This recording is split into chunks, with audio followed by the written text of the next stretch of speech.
болып, және сәбіз пісірген суымыз, біз ондай суды тастамаймыз.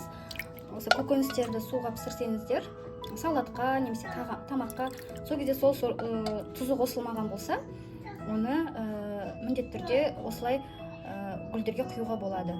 Біз солай істейміз. Бәріне бір-бір осылай ожаудан құйып шығамын.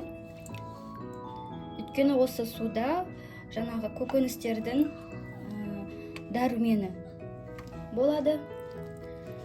Гүлдерге пайдалы. Мына менде фиалкалар, оған да құйып шығамын қазір. Бәріне жететіндей етіп ожаумен құйып шығамыз. Оны күнделікті істеудің қажеті жоқ. Егер балалар банан жеп жатса, мен сол бананды суға салып, сол сумен суғарып шығамын.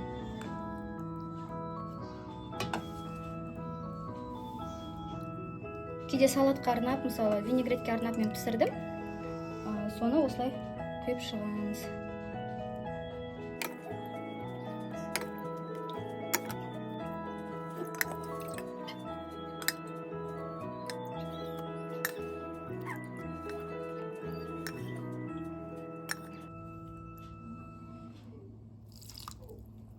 Болды.